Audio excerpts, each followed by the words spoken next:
Salut les devins, c'est Saikyo. Vous êtes-vous déjà demandé ce qu'il peut y avoir au-delà du Super Saiyan 4, au-delà du SSJ4 qui a tant marqué Dragon Ball GT? Vous vous êtes peut-être dit que c'était les transformations que l'on vient de découvrir dans Dragon Ball Super, même si ça ne fait pas réellement de sens par rapport à l'ordre chronologique, mais pourquoi pas les intégrer au-dessus? Vous vous êtes peut-être dit qu'en toute logique, il y aurait le Super Saiyan 5, comme de nombreuses fanfictions ont pu le développer, mais aujourd'hui nous avons une première réponse à ce sujet, et c'est l'anime, le manga et le jeu vidéo Super Dragon Ball Heroes qui commencent à s'essayer à cela. Il nous propose aujourd'hui le Super Saiyan 4 Limit Breaker.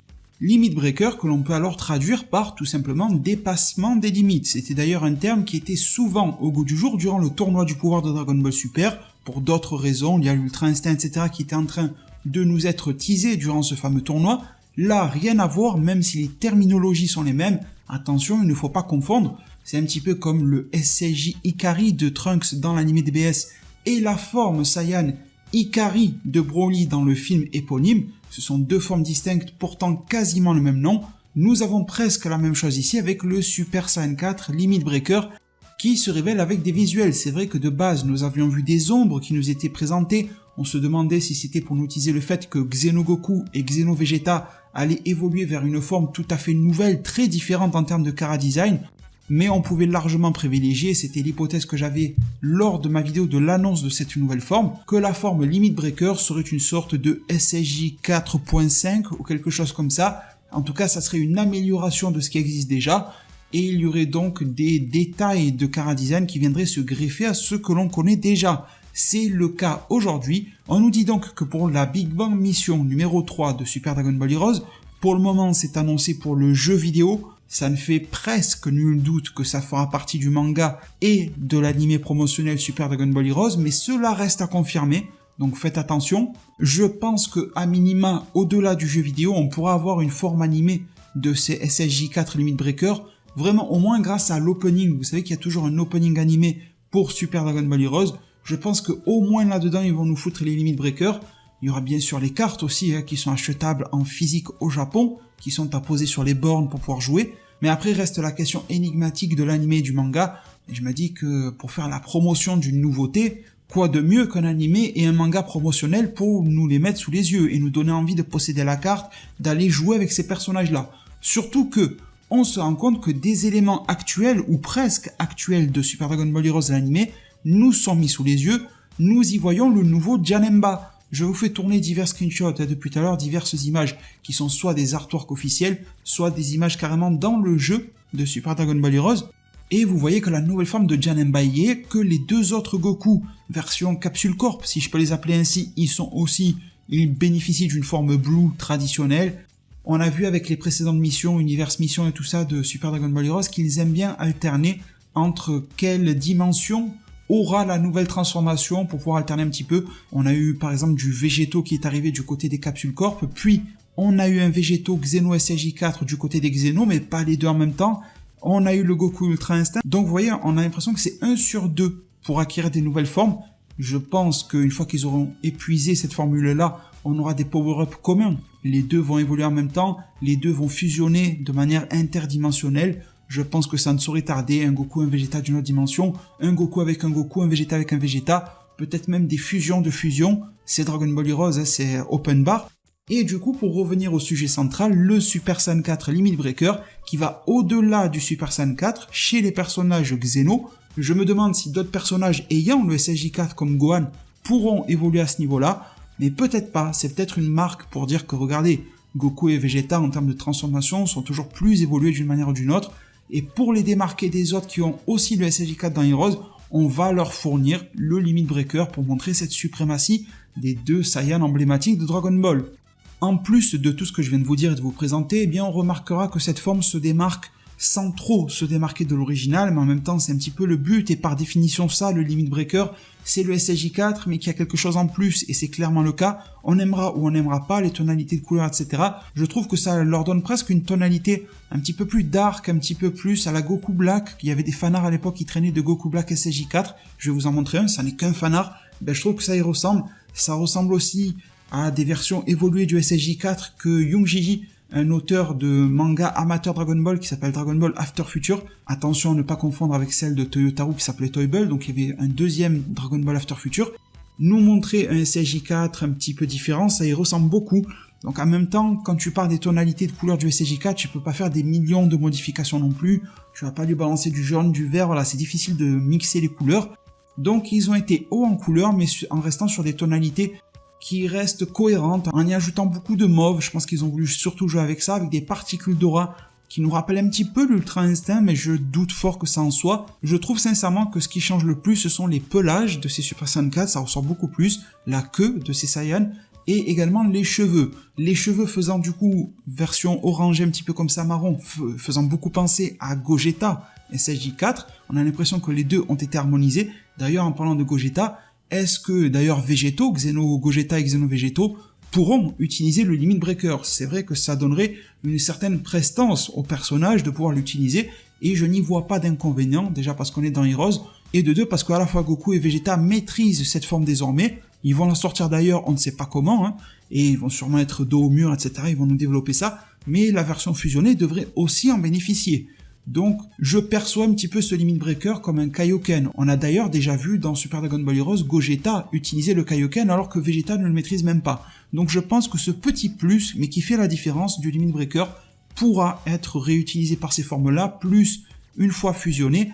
Et donc, dernier point en termes d'information par rapport au Janemba, avec son nouveau design, on voit qu'il est contrôlé donc par le Dr W, là, le Raoult Black, qui a l'air bien vénère. Et surtout, on peut donc constater de ces améliorations et ces différences de design.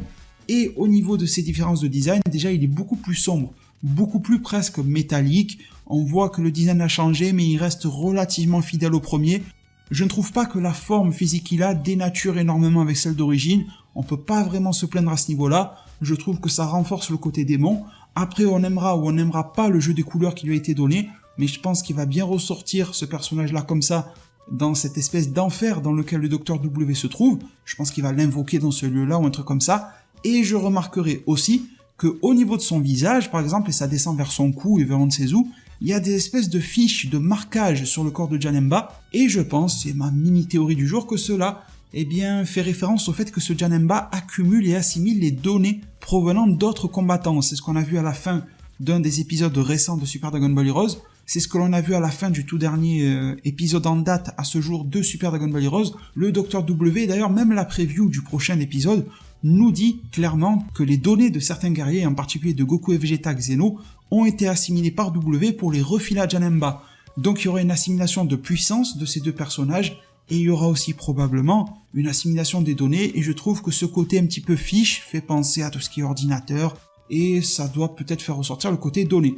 D'ailleurs, étant donné que c'est manifesté visuellement, et que Super Dragon Ball Heroes à la base c'est un jeu, il est probable qu'une des étapes pour battre Janemba sera de lui péter les fiches qu'il a sur le visage, de les faire imploser, de les surcharger, un truc comme ça, et pour pouvoir ensuite l'amenuire en termes de données, de puissance ou autre. Il y aura peut-être plus que la puissance brute de base de Janemba qui va rester, et il sera du coup beaucoup moins puissant et beaucoup moins en rivalité avec Xeno Goku et Xeno Vegeta qui viennent de sortir le Limit Breaker, et cela pourrait leur assurer une certaine victoire. Surtout qu'on se rappellera que Goku Capsule et Vegeta du même monde, de la même dimension, vont aussi rappliquer là-bas.